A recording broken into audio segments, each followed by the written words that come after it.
Binge the full week of The Ray Taylor Show ad-free over at inspireddisorder.com/plus. This is The Ray Taylor Show.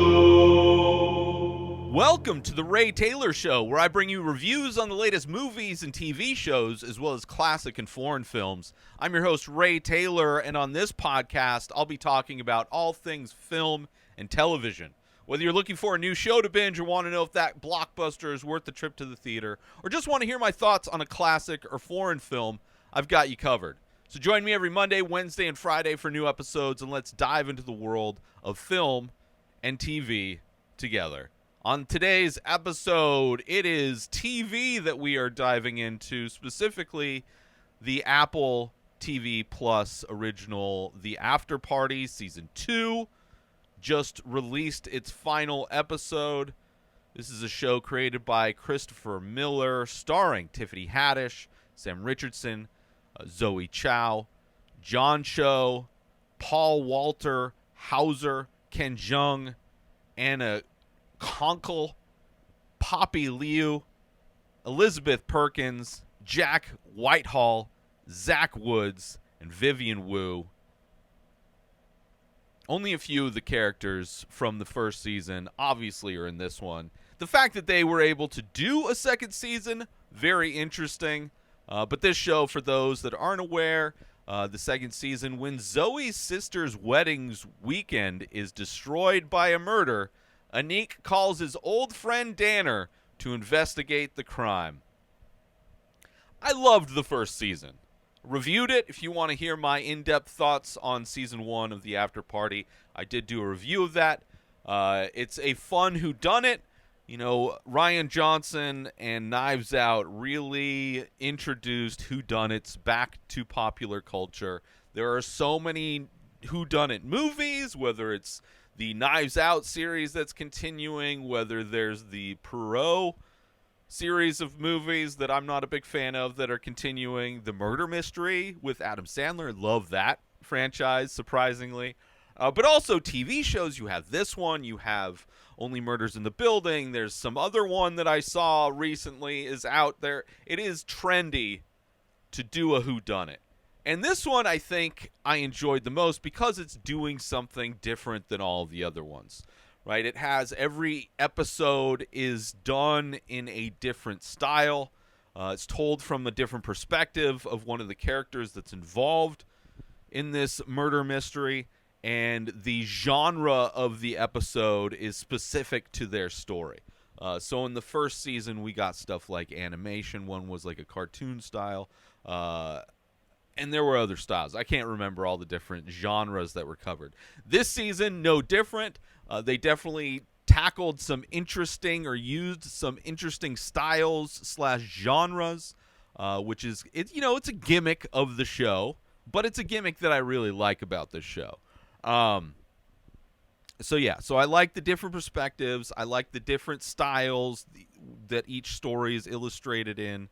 And this season does the same things, obviously adds a bunch of new characters, new genres, new styles, right? And I did enjoy this season, but I didn't enjoy it as much as last season. Now, I did not go back. What I usually do when I review TV shows and a new season comes out, I generally like to go back and rewatch the previous season. Didn't do that this time. Just watched this one, binged it, as I think this show is probably consumed best in that style, the binge format, despite the fact that Apple released these episodes as they do all of their shows weekly. But I like especially a whodunit where keeping the different perspectives fresh in your mind really helps when you see everything start weaving together. So I did enjoy this season. I don't think I enjoyed it as much as the first season. And I don't know. I would not be surprised if this is the last season. I don't know if they could continue doing this, keeping certain characters from one to the next. It almost feels like this is the last one, but you never know. I wouldn't mind if there was a third season Wouldn't be surprised if they had to refresh the cast completely. Tiffany Haddish, Sam Richardson, and Zoe, what's her name? Zoe Chow are the three characters from the first season. There's some cameos from other people from the first season, but those are kind of the three main characters that came from the first season. And I don't know if they would still be around. I mean, to have this same group of people stumble upon another murder. I mean, I guess Only Murders in the Building is doing that. That's a show that I wasn't a big fan of the first season. I couldn't get into the second season, but apparently people are loving that show. So I would imagine they could write it. They could make it happen. And the gimmick is so fun. I wouldn't mind a third season. I just hope that it just didn't feel like this season was baked enough. Didn't feel like the script was necessarily as strong. There's some aspects of this show that are so common to not only just murder mysteries, but just tropes in general that are kind of exhausting. Which I'll get into all that in spoilers, but I still love how each episode is, told from a different perspective, different style. It's just this season, some of the characters not as well written, just didn't care for, did not like. And it's not like they're just not likable characters. There's very uninteresting, unoriginal characters. While some are some of my favorite characters and some of my favorite performances from those actors. But because each episode is focused on a particular character, the weak characters also, I feel, had weak episodes. So the inconsistency of what I liked and what I didn't like was all over the place. According to the ratings on IMDb, it seems like most of the episodes were highly rated. My favorite episode wasn't one of the highly rated one, which is very interesting. So you never know. I mean, just the same thing with anything, any kind of art. Very subjective. Who knows what you're going to be into? Like I am not into Only Murders in the Building. I might go back and try that out, but people love it. So who knows? My taste's not the same as everybody else's. But this season, I felt could have been bigger. The big picture kind of environment and story also kind of felt a bit tired, a bit like boring in a lot of ways. So those were kind of the main aspects of this season that I didn't like as much, that didn't really allow me to enjoy it as much as the first season. But, there's still a lot that I did love about this, and some episodes and some of the characters that were amazing. And each episode kind of ends with a new prime suspect. So, you have Danner, who was the detective in the first one. She retired from the police force. She's writing a book, but she gets called by her friends, played by Sam Richards, and he calls her to come by and investigate because for whatever reason, of course, somebody dies, and for whatever reason, they decide to wait until they call the cops. Like, the setup for this show, this season, is already... Like, why would people hold off on calling the cops? The mother of the deceased and best friend of the deceased have a little chit-chat and decide, let's hold off for a few hours before we call the cops while we get things in order. But it's necessary for this whole thing that the cops aren't called because they need to do their own investigation. But each episode ends with kind of like, ooh, maybe it's this person, right? Little cliffhanger to get you to the next episode, right? Almost like a relay race of guilt. And it took me a few episodes to kind of get back into it. But once I got to know the characters and, kind of see the pieces moving, I thought it was great for the most part. And strangely enough, might be my favorite John Cho and Ken Jeong performances. Ken Jeong, he's amazing in everything, but he tends to be very animated. And this movie felt like the most toned down I've seen Ken Jeong. And John Cho, the character that he plays, his episode was also my favorite episode, but one of my favorite John Cho characters. There's a character named Travis, has some funny slapstick moments I really enjoyed. And also new styles that they used in this season were pretty great as well. There's one episode that is Wes Anderson. Right when it started, I was like, are they doing a Wes Anderson? And then it gets into it, and I'm like, this is amazing. Recently reviewed Asteroid City, Wes Anderson's newest film, which was okay. Not my favorite, not my least favorite. But I mentioned in that review that there is no other director that has such a unique style as Wes Anderson has. You could not do a style like in this show. You couldn't do an episode where you're like, oh, that's Hitchcock for sure. For sure you couldn't. You could do aspects unless you're doing like a shot-for-shot remake of one of Hitchcock's movies. His style isn't really like his Hitchcock is kind of like a thriller type of a style, or a mystery type of thing, or even Tarantino. Like there's no director that I can think of offhand that has such a unique style like Wes Anderson, where you could shoot in his style anything. You can make anything a Wes Anderson style. And people looking just like seeing one shot of it, seeing the color palette, seeing how shots are framed, seeing just how somebody speaks.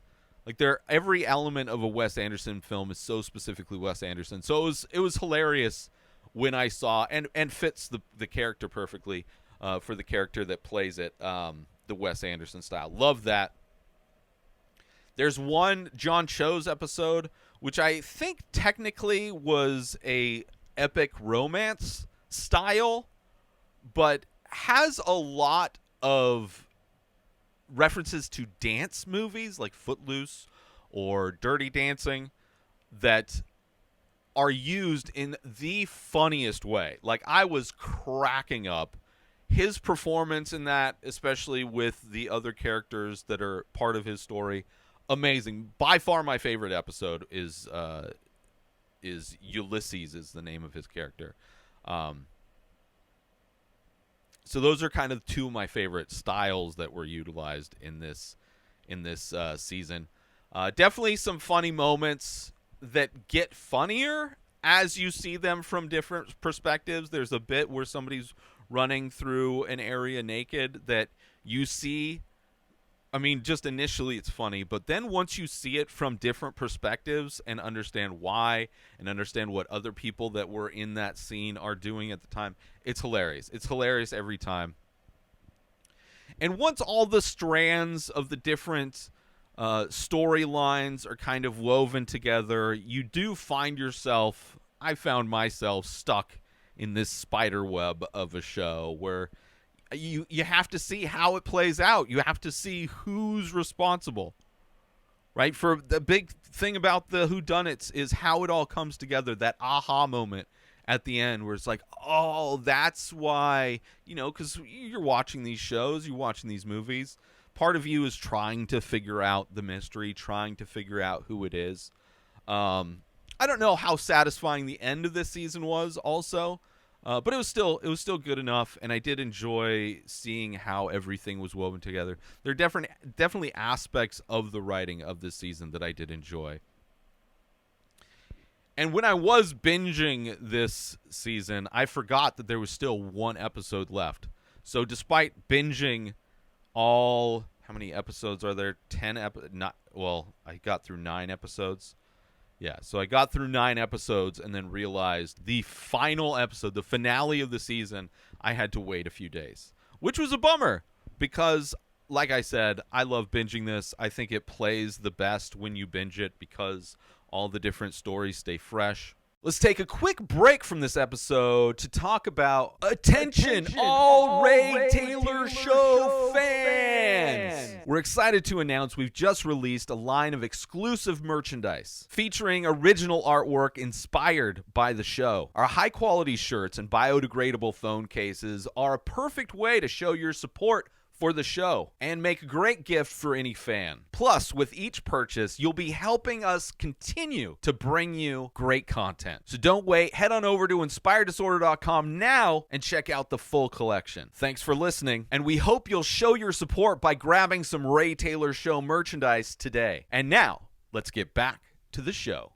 But I do enjoy the hook of the show. I just think this season didn't get me like the first season did.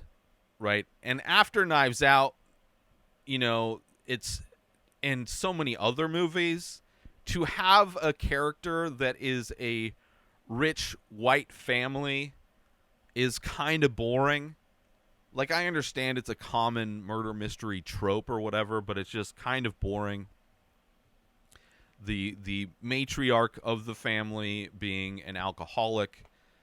Also, I did kind of appreciate her story, her episode, though. But still, it's like, how many like rich white ladies, alcoholics? I mean, I know it's a true. It just feels like unoriginal in a show that's doing so many original things. So the season just didn't hit me like the first season did. And it seemed like the episodes, and I don't know if this is particular to this season or if I just don't remember it from the first season, but within each episode, as we are seeing these stories being told in this stylized way, different genre, Wes Anderson, campy horror comedy, whatever, romantic comedy, it kept jumping out into the story of what's actually happening, going on. It seemed like there was a lot more of this story still going on as people are being interviewed. And I don't remember if that was the case in the first season or not. But in this season, it pulls you out every time, because I enjoy seeing these stories being told in their different styles, and to kind of be pulled back into the reality of the thing. Just felt a little unbalanced, I guess. So I don't remember if that was a thing from the first season or not. It just kind of took away from what makes the show so fun for me. But it felt like, you know, they knew they had a great gimmick with the show after the first season, but maybe they rushed the second season. I don't know how long it took to develop the first season in comparison to the second season. It just felt like there were some aspects, characters that were pretty unoriginal and pretty boring in a show that is one of its strengths is being new and creative. So kind of a bummer. Like the alcoholic white widow, which I'll talk more about those aspects in spoilers. I also want to talk about each episode, give my thoughts on each episode in spoilers. But one of my favorite characters and episodes was episode 7, Ulysses, with John Cho. By far my favorite. Like, I fell in love with this season on that episode. And I love John Cho anyway. Anytime he shows up in anything, this character is so... I really did enjoy it. But I still, despite the fact that I had a few problems, didn't like it necessarily as much as the first, there are aspects that I really loved about this season. It still was a fun season. So, I don't know. If you like the first season, you like the gimmick of the show, I would say check this season out. You may love it even more. And maybe if I had rewatched the first season and that was fresher in my mind, I would have, you know, gotten into this season more, maybe would have liked this season more. But I do want to get into spoilers, talk about specifics, talk about each episode.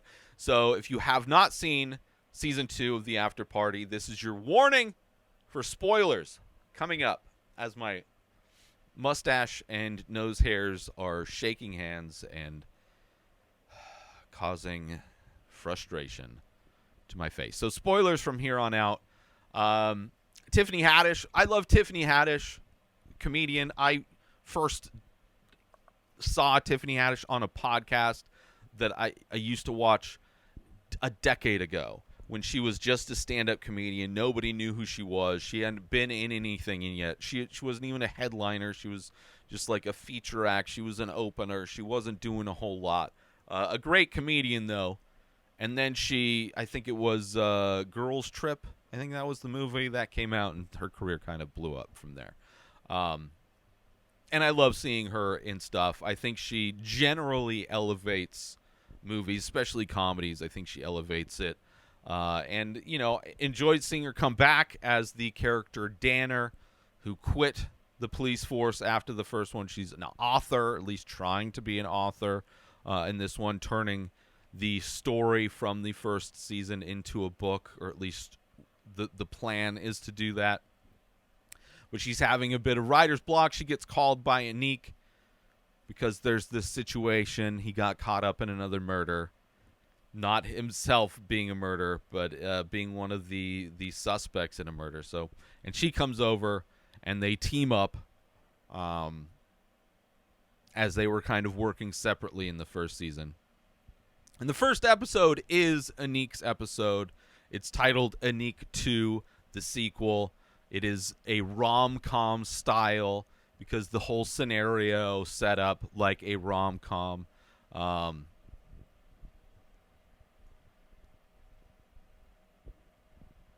And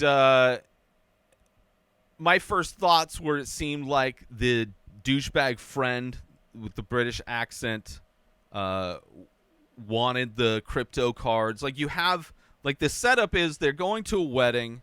Anik's girlfriend, the woman from the first season, I think Vivian, I believe, or Zoe, I forget which of the two her name is.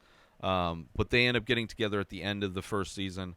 So now they are together. They're going to her sister's wedding at her soon-to-be husband's family's mansion. And he is this crypto bro and has a pet lizard that sits on his shoulder. He's the one that's murdered after the wedding. And it's a whole thing. And in the first episode, the douchebag friend with the British accent and the mom decide to hold off on calling the cops. And you see, like, thinking that it was the douchebag friend, not only did it seem like he wanted the crypto cards, but he also didn't like the lizard. Like, there seemed like motive. He was part of the reason why they didn't call the cops. And he says something to his mom, right? And that's when she decided not to call the cops right away, right? Maybe they were colluding together. Which Grace, the newly married Grace, was the one who was the mom, just throughout the whole season assumes she was the one that did it. A funny episode. I like the rom-com style, the rom-com sequel. It's kind of a fun, lighthearted way to get you into this first season. The next episode is Grace, where they interview her. And the first episode's also Danner coming back in. A lot of things are coming back in. I think it's one of the longer episodes in the season as well. The second episode is more of a classic romance style, which is described as a Regency period piece. Very, like, wearing, like, Victorian type of things, and she's into, like, antiques and typewriters and all that kind of stuff. And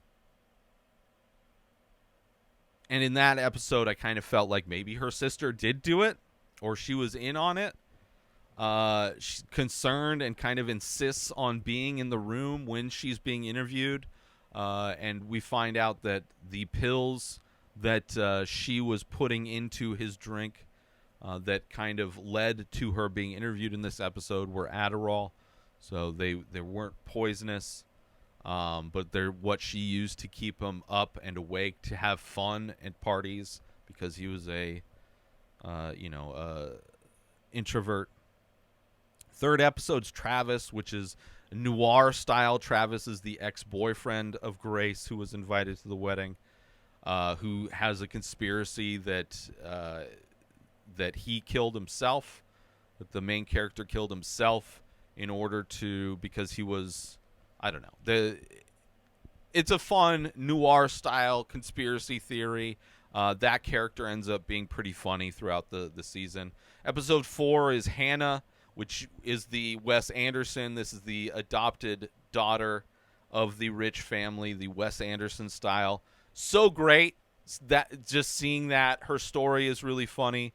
Right when she puts the music on at the beginning of the episode, I knew. There's even stop motion, not necessarily like Wes Anderson style stop motion, but definitely Wes Anderson loves to do stop motion in his stuff. So it was a fun episode overall. Episode 5, Sebastian is the guy with the English accent, which we find out is a fake accent. The episode is a caper movie, but, you know, kind of made to look kind of like Ocean's 11 in some ways. And we find out he's more of a con man, fake accent, stuff like that. And we see that he also, not only does the lizard not like this guy, but we found out as kids when he first met the guy who died, which I should probably know his name. What is his name? Let's see here. When they were kids, Edgar's the one that died. When Sebastian and Edgar first met as kids, they played Connect 4.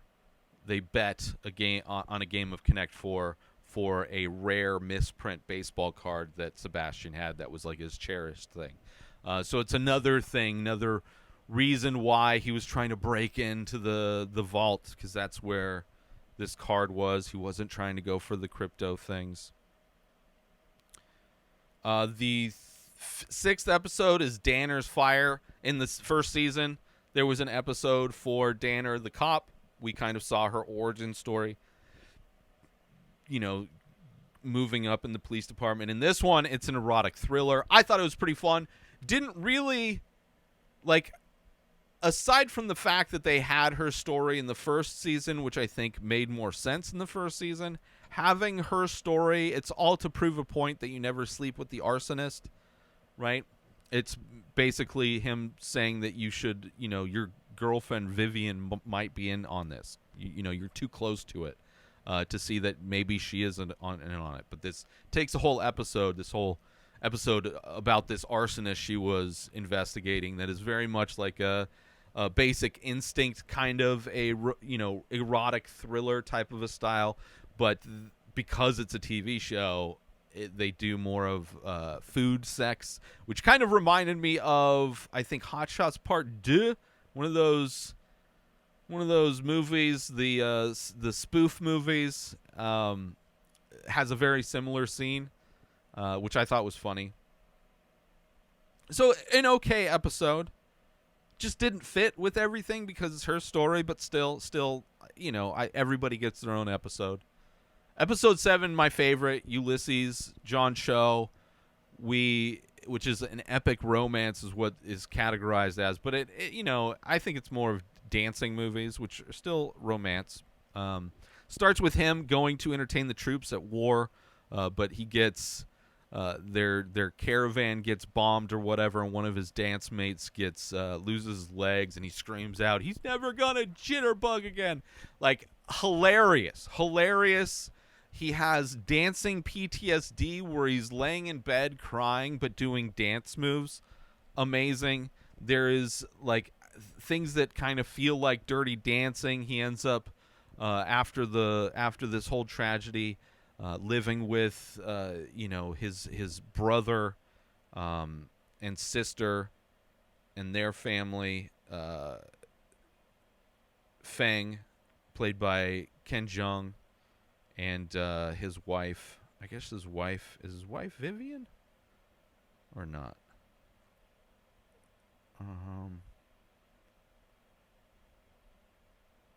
Yeah, Zoe is Anik's girlfriend. So Vivian is the mom. So John Cho goes to live with Vivian and Fang. And Fang encourages him to do competitive ballroom dancing with his wife, who used to do ballroom dancing. So it's them training, and then they have this romantic affair. They toured the Midwest, but he makes it sound like they were traveling the world to all the biggest cities, but instead they're going to like Boise, Idaho, and Tallahassee, and all this other stuff. Love affair. He mentions that not only are they dancing vertically, but they're dancing horizontally. Ken Jeong, so great. Perfect role for him. Toned down more than most roles anyway. There's a sad footloose dancing scene in the rain, which is very funny. Manages to use the Macarena in a way that pulls on your heartstrings, one of the most annoying songs from the 90s. And that's accompanied by dance moves. The way it's used, funny, but also very heartfelt. But you find out why he left. Like he's the fun uncle who just kind of left, right? The girls loved him, but he just left and traveled the world. They never knew, so now we find out why is to get away from this woman that he could never be in love with, that he can never have a relationship with because she's married, because she's dedicated to her husband, despite the fact having an affair on him. But also the husband finding out threatens to kill him. Another reason why he leaves. There's a scene where you see John Cho's character covered in all kind of every tattoo fad that you can think of. Small tribal tattoo, large Asian characters, koi fish, a small dragon, a little dream catcher, an arrowhead, like tattoos from all the different indigenous people that he went to go live with as he was wandering the world. The kind of Midwest Native American symbol that looks like a guy playing the flute. Skulls with an Indian headdress on it, a Native American headdress on it. Like all of the most basically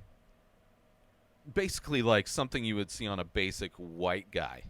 That's a world traveler fake dude that would have like a bun, you know, which as a guy who has long hair now, you know, tying your hair up is very convenient most of the time. So, you know. Let's take a quick break from this episode because I want to promote. Are you looking for a way to take your love of The Ray Taylor Show to the next level? Look no further than Inspired Disorder Plus. As a member, you'll get access to a whole host of amazing perks, including the full week of shows, ad-free in both audio and video versions, a live painting archive, early access to the many faces, members-only discounts and deals, a podcast back catalog with over 600 episodes. But that's not all. As a member, you'll get access to my personal blog as well as my creative writing. You'll also get the chance to ask me anything you want. With all of these benefits and more, Inspired Disorder Plus is a must-have for any fan of The Ray Taylor Show. So don't wait. Go sign up now. Head on over to inspireddisorder.com/plus and start enjoying all of the amazing perks of the membership. And now, let's get back to the show. And we also see the conversation that was happening between the Funkle and the brother and the wife when the naked British guy runs past them, which is one of those moments where you see this funny scene from a different perspective, and it adding new context to that makes it even funnier. So that by far my favorite episode 7. Episode 8 is Fang, and this one's told in more of like a social media or found footage, where a lot of it is like vertical video, like this show is filmed in. And it's also interesting to see, because it's found footage, to see these events that have been told in these very stylistic ways, to see how they look in quote-unquote reality. As the social media guys just filming things that are happening at this wedding. I really kind of enjoyed that. To see something that is very boring, like real life is very boring, and it's interesting to see that portrayed in a fictional show like this. Episode 9, Isabel, kind of a Hitchcock thriller, melodramatic style.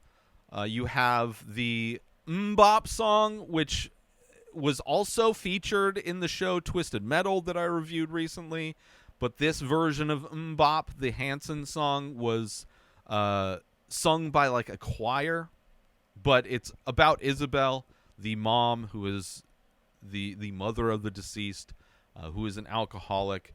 But it is all about her being gaslit by her son trying to make her feel crazy, feeding her Adderall, telling her it's sleeping medicine, ordering things, saying that she ordered them, really just doing everything to make her seem crazy. So kind of, it is the episode that turns what is very much a boring character that I did not like into a very sympathetic character, surprisingly. There's also a funny, slow feint that she does on a trampoline in one of the scenes. There's also a scene where she's reading a speech at the wedding, and the speech ends up being the lyrics to Mbop. But when you read the lyrics to Mbop, it just makes you sound like a crazy person, which is what he was trying to make his mom seem like. So pretty amazing episode to take this character and make her make sense and give her it made that character better in a lot of ways. And then the final episode is kind of a combination of stuff. There is a Zoe's story is like a campy horror story, and in this episode it starts with them thinking that she did it, and she comes in to be interviewed acting like she did it.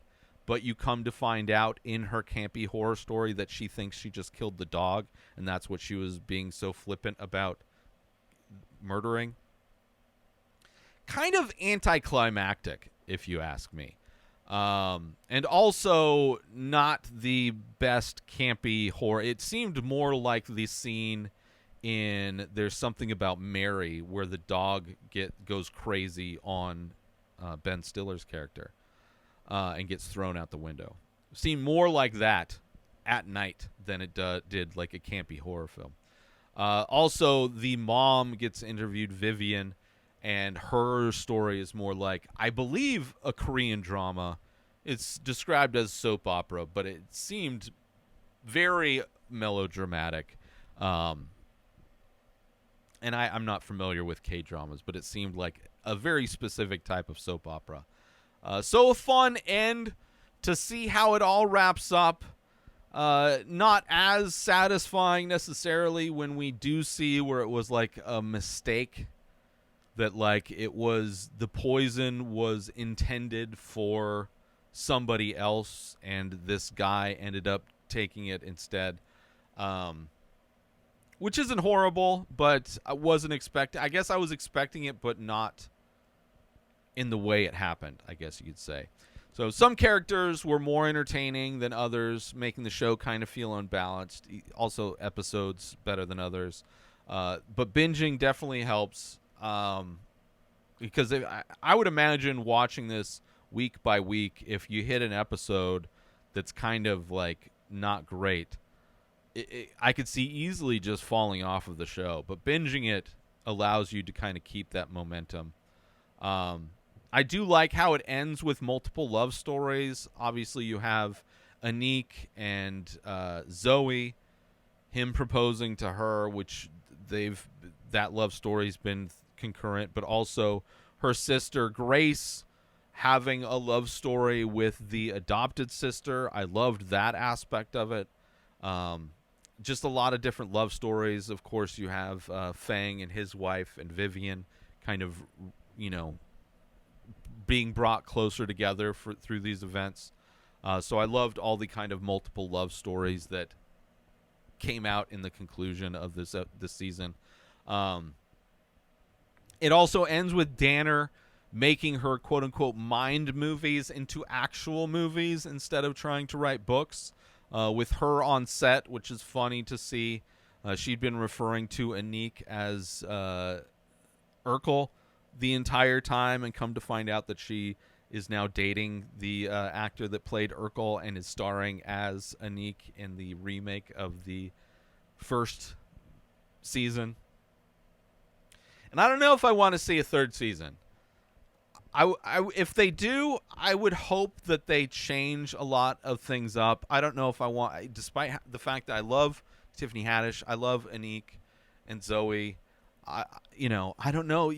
I don't know how many murders I can buy them being close to, unless one of them gets into investigating in some way, or even they could do it to where he becomes a true crime podcaster, which is, another aspect of Hollywood that is very boring and overdone, where like every podcast is true crime in any kind of media these days. But I mean, that is the hook, I guess, of Only Murders in the Building, so maybe it wouldn't work. But it would